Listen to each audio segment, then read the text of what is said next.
at Cannon County High School and some of the older part of Woodland. So that, because they don't have any insulation hardly at all on those roofs. So looking at the insulation, they said that we could roll from what you had already appropriated for the roofs, we could roll $466,900 from the cost of the roofs over through this, or through the EESI.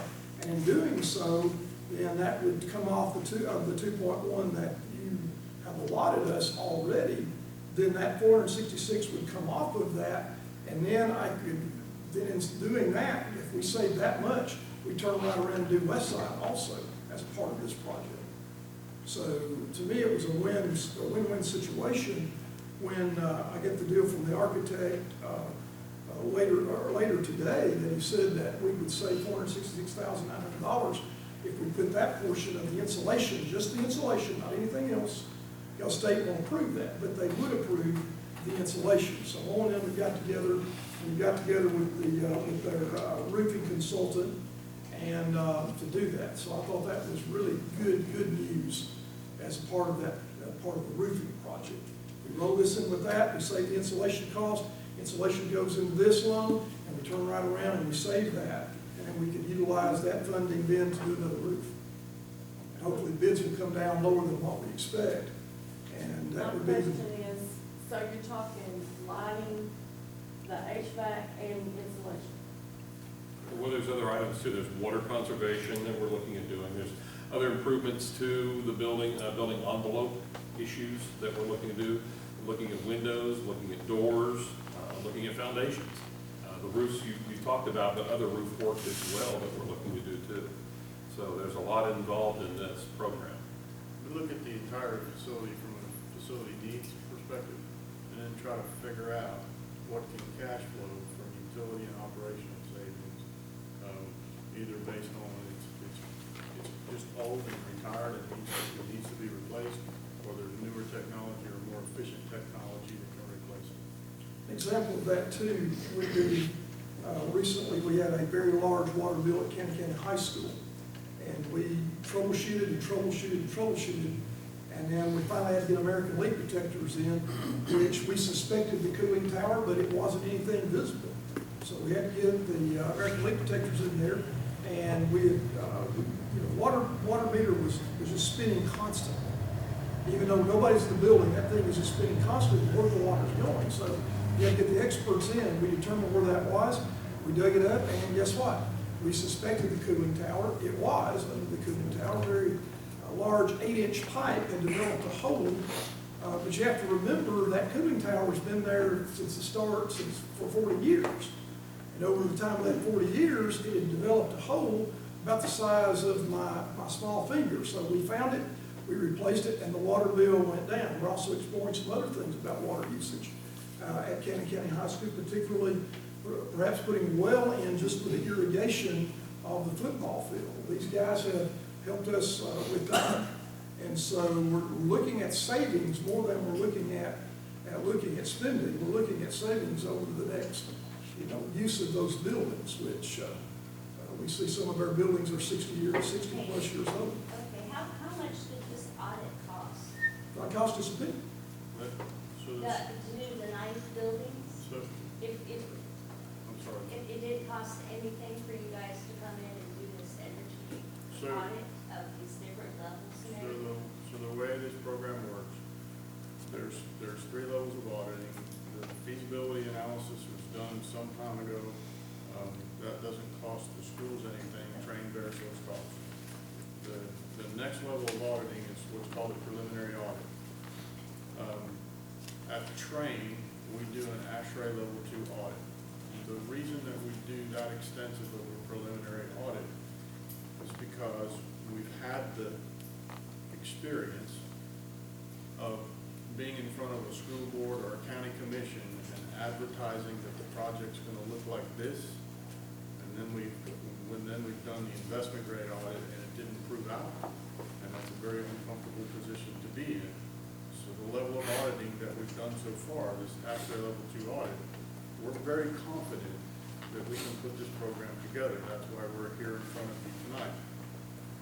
So far, Train has absorbed the cost of the auditing. It's the cost of the business that we're in. Our soft costs for Cannon County schools are probably in the neighborhood of $20,000 today. The investment grade audit is the first time that we're asking the schools or the county to make a financial commitment. The way that works is this. The investment grade audit's got a price tag of just shy of $50,000. That audit cost will be rolled into the program costs and covered by savings. So assuming you go forward with the project, it's just gonna be a line item on a schedule of values, standard AIA type bill. If we do the audit and we put the program together and you decide not to go forward, well, then you reimburse Train for the cost of that audit. So we're talking $20,000. If we decide not to go forward, we're out at least $20,000, or we No, out you're out. Zero.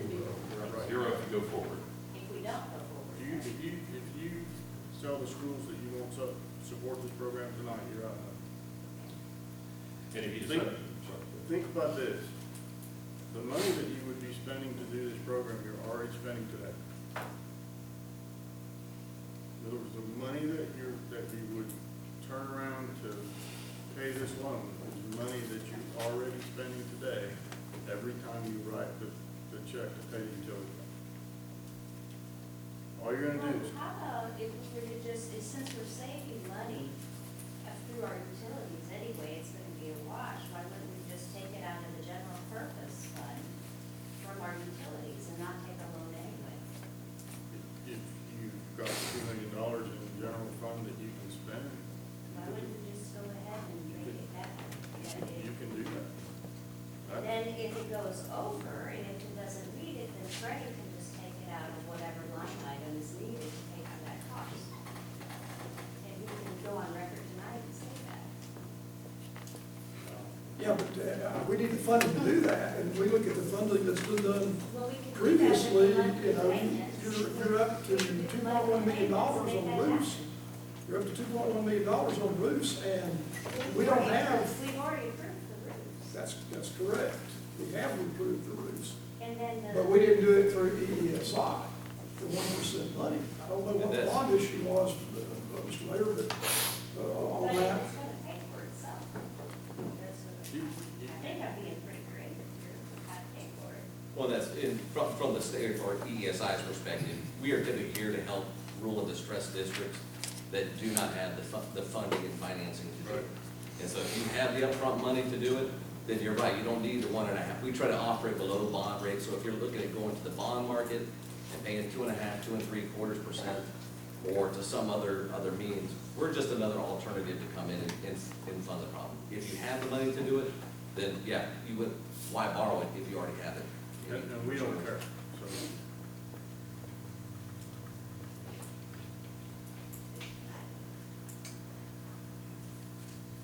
One another part to answer your question too about what you're getting to. Right now, all your school buildings are on. Okay? There's probably not a whole lot of people in your school buildings right now, but they are running right now as they are fully occupied. In the forecast next week, there's that four-letter word that starts with an S. There's a chance of that. So those days where you have no one in the schools, they're still running fully occupied. All weekend long, they're running fully occupied, okay? All weekend. What we're doing is we're bringing technology to you that your maintenance staff, they can operate your schools from a smartphone. So if there is a snow day next week, or a snow day after this program's been implemented, what they can do is simply go to touch a button on their phone, they can set all their schools in unoccupied mode. So think about those meters that are on the buildings that are spinning right now. We want to slow those meters down. When we slow those meters down, those dollars right there go to this and go to your bottom line too. That's not including the 2.1 million, right? It's included at the high school and Woodbury Grammar. Yeah, I was gonna say, majority of schools is not there. It's just, And that's at this point right now. yeah, it's not including the 2.1 million. It's only the high Well, a couple school. schools, yes, sir. So again, that's the additional cost. Have y'all had to cough up under your guarantee and make a shortfall? Yes, oh, yes. How did that happen? We did not finish on time in the construction period. And so basically, this is the ultimate, again, liquidated damages contract that we guarantee we start and the savings be there. And we've had to write shortfall checks straight to the county. And we showed them where we were short. And their finance department, their financial managers agreed that we were short also, and there was the amount, and we agreed on the amount with them. And the misunderstand or understand, that was a result of construction like they're on, so- running behind them? So there's a construction period, just for ease, let's just say the construction period is 12 months, right? Yes. There's a forecasted energy savings within the construction period, and then the guarantee starts at the end of construction. We contract that start date. Yes. So what happens is, if we run late on construction, the savings don't materialize in time to meet that guarantee. So that's the setup for a shortfall check. Understand. Okay, so let's set that scenario aside, and we're under the guarantee phase entirely, okay? Yes, Have y'all any other change? yes. So what happened There's a litany of things that can happen, to be honest.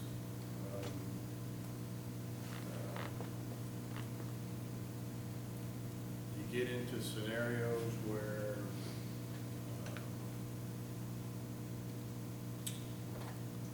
people adjust set points and operate systems outside of what everybody agreed on, like for instance, we had in Knox County, we had a change in library hours that went undocumented. They increased the library hours, the runtime went up, the energy consumption went up, so the savings went down. That ended up in a shortfall check for that year. Subsequently, it was caught and reconciled, probably within the 90 days of the second year period. There's a number of things that can happen. We've had jobs where we weren't conservative enough in our engineering. And we've had to write some successive shortfall checks and had to go back and make some corrections on our own dime. It's one of those things where, hey, the program works, train goes up and writes a check, there's no haggling about it, and then we go figure out what we need to do to course correct. It happens. What I will say is, since 2005 in the state of Tennessee, we're approaching about $400 million worth of this business. You can count shortfall checks on one hand. Our entire list of projects is our reference list.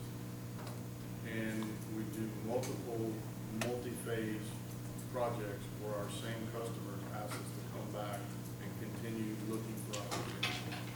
Because it's a good way to, it's kind of like this. If there's stuff that you can get done in your buildings that doesn't cost you capital, and it allows you to preserve your capital for things like roofs or air conditioners that need to be replaced or windows that don't have a high return, save your capital for the more capitally intense things and use this program for things that do have a payback. Just as a side note, if I remember serving correctly, there was I've been on the commission for several years. I believe they confirmed that, I think our windows have been updated in the schools. I just remember Barbara Parker making that comment several times. The progress they made in replacing the windows in the school. Well, the reason why, from the standpoint, I was asking the question on that guarantee payout, because it appears, based on your pie chart here, the bulk of your savings is expected to come from your lights, changing your lights, Yes. which would seem to be pretty predictable, knowing what LED does versus. Yes, you're correct. Yeah. And that's what's being forecast, that's making up a large portion of this 2.1 million, is changing interior and exterior lights at all of the schools, including the gym, Veterans Memorial Gym, and the central office building. And I guess, Mr. Curtis, let me just ask you for my curiosity, the central office building, that's where you're at today, recognizing the challenges that we have with that building, and particularly currently with the fire codes and the like thereof of us meeting those, why would we include this and the Veterans Memorial Gym in there. Because it's immediate savings that we would have for that electric bill, which we're currently doing. That's why we would do it at central office. Yes, but your immediate savings wouldn't offset the loan portion of that, would it, if you shut it down in 6 months or a year? It depends on if you're gonna shut us down in 6 months, a year. Yes, sir.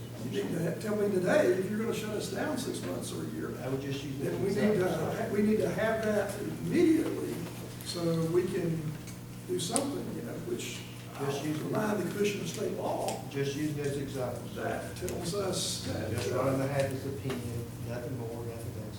Thank you. All right. No. What do we do? Are we voting on something? Question for Scott. So the next step here is if you guys would like to move forward with it, we would need an application, we would need a resolution from the county commission to go ahead and move forward with the project.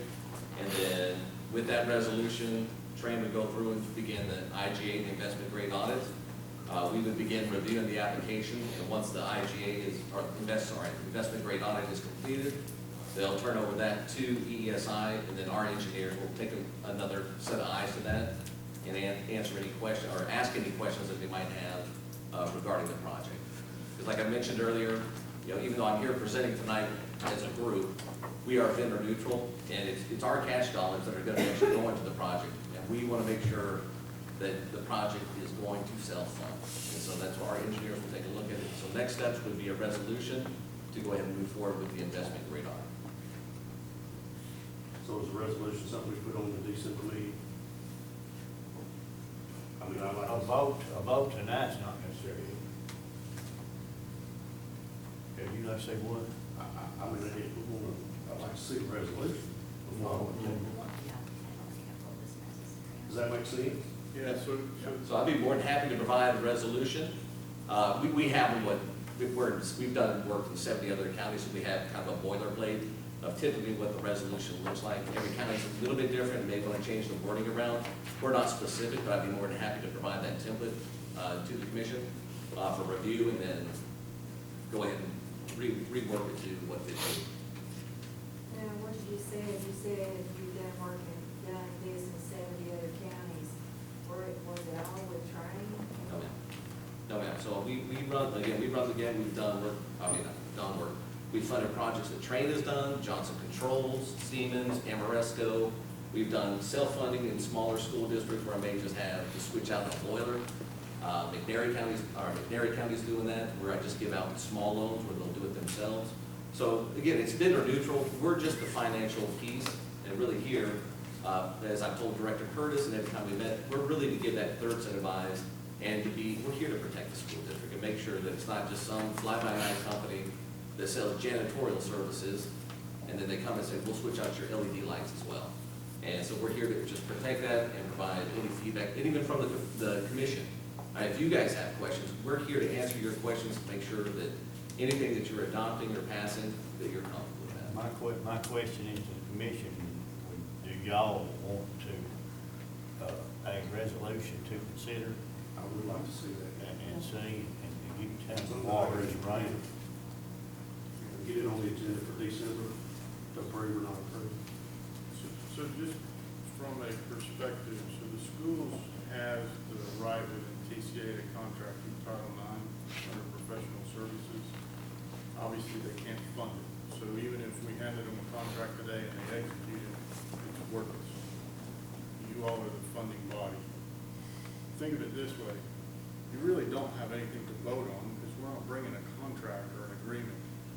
It's almost like, listen, what we're asking you for is, if the schools authorizes Train to go forward with the investment grade audit, and we bring back a program that works and self-funds and has benefit, will you support the school's effort and fund it, understanding they're gonna pay the debt service? That's essentially the question. Well, I think our commissioners, though, are coming from the direction of a resolution or paperwork, whatever we call this, I don't know. States in there that the school is responsible for making the annual payment. I mean, that's, Right. it's cutting down to the very bottom line. where does the money come from? Thank you. Now, where does the money come from? I gave a suggestion. I think, and I'm not speaking for anybody, it just seems like I think that's what, sort of dot lines across the It's like T. you want to pay $2 million for light bulbs being changed. It's kind of what it seems like, and that's crazy. No offense. But that's less than about half the program that we're looking at lighting. The lights help fund the other areas, the savings from the lights. You got LEDs now? Yes, sir, that's what we're looking for. I mean, there's no LEDs in there now. Not the pictures have to change, right? Some fixtures will have to be replaced, some fixtures can be retrofitted. They'll be retrofitted, we've got to be able to hit UL standards and service the fixture. Thank God. So you bring us back something next month? Is that what I'm understanding? That's, I mean, from ESI's a state perspective, the next thing for us to be moving forward, I mean, the IJ, they need the support from the county commission. And I can provide that to you. A copy of that. So what I'm understanding is really we don't have the money, we would have to do a loan, right? Correct. Yeah, unfortunately, our grant funds are fully subscribed. So right now, we do have the energy efficient loan program that's available, which again, projects up to $3 million are at 1%. And then we'll cap out at $5 million on a project, but over $3 million, it would be at, the second $2 million would be at 2%. So this project here, we're falling in that 1.5% level. And just to clarify too, did you say, did I catch it correctly?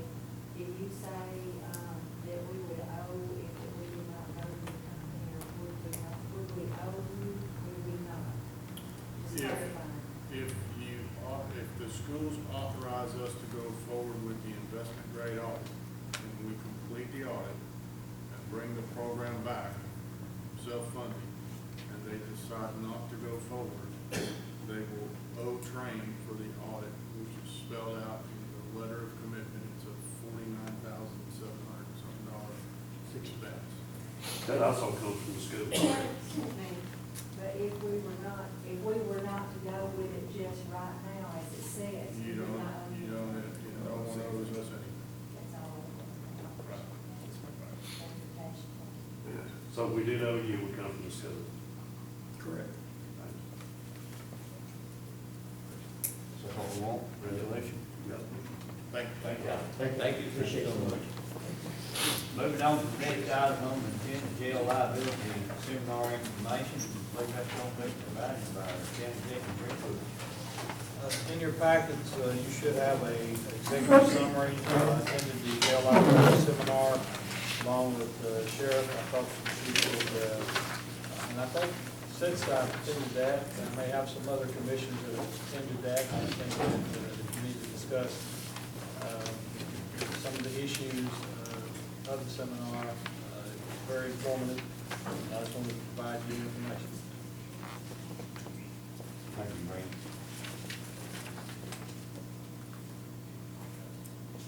Could, I apologize. Yes, sir. On this deal of the schools, on this energy thing, does it make sense at all to ask Brent to have the good folks run what a 2.1 loan would do against our debt analysis from the perspective of see how that fits with our total finances, and can look at the future, the range, or anything of that nature? Is that something? Yes, sir. Ask a quick question. Just the schools real quick. Take it back one minute. Yeah, just real quick. Daryl, did you ever have TVA come through and do an audit for you with the jails? Yes. Did it cost you anything? No? And did you just replace light bulbs or that type of thing? Light bulbs and a roof. Okay. Did it help with your costs? It would have if, TVA hadn't jumped up their costs. Oh, okay, just the regular utilities? It would have Okay. helped tremendously. Okay, thank you. Back to jail liability seminar. Anything else on that? It's just you, has anybody else attended it? I know I sent out some email. Yeah, It's a, I did. okay, so I just didn't know. Again, it's a free class. it's half a day. I highly encourage you to go. I mean, you tell me, I mean, I picked up a lot. We, from an operational standpoint, there's a lot of things that I know that Darrell and that his team is on top of. But we need to be aware of it too. It is the most risk operational facility, things that we have, liability. It's a problem. It really, truly is a problem. It's tough to run. It's hard on your individuals to manage it. Like I said, when you get a chance, try to sign up for this.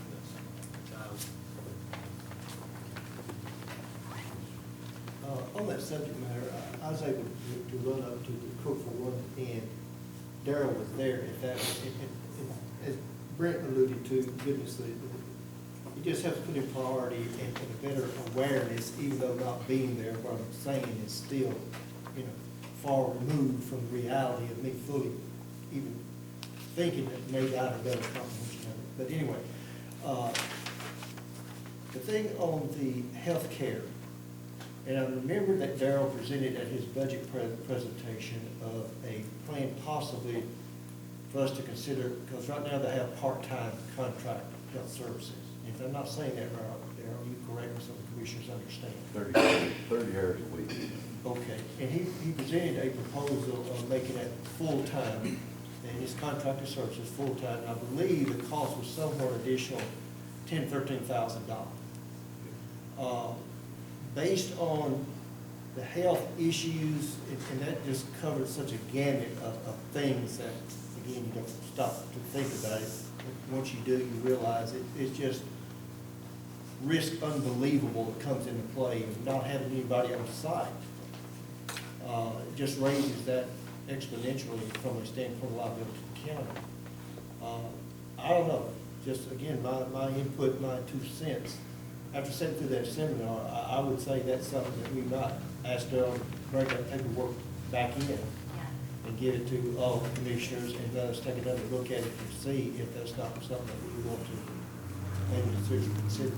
And just to add on what Ronnie said, it's like a 50% of what lawsuits are at. It's like that's one of the highest things that they're dealing with for lawsuits, medical issues.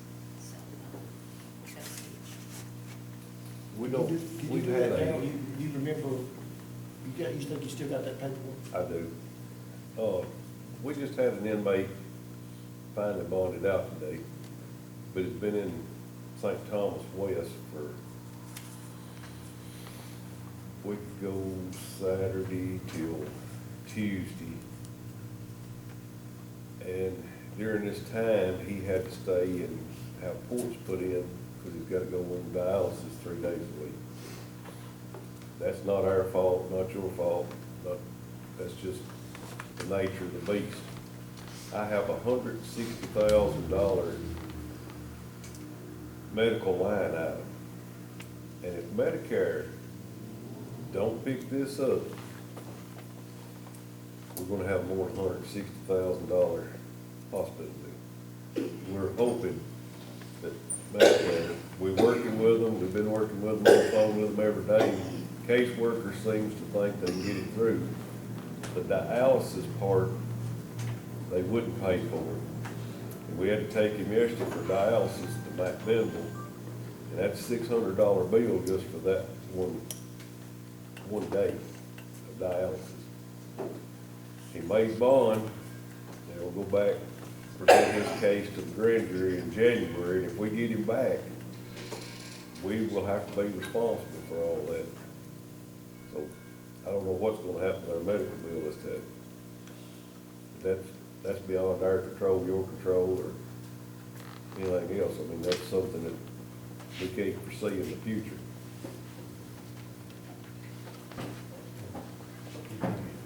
That's another need for full-time nurses. Yes, sir. I was the person asked if you bring that back to the commission, make the agenda for us to. I will look, I think I may have a paper copy, but I may have it also in an email. If I do, I'll send it to all of you. Darryl, just a question on that. If you had a full-time nurse, she's not gonna be able to do dialysis or anything like No, that? no, that has to be done at a She would just- medical She facility. would just like monitor him and stuff? Yes. The problem was,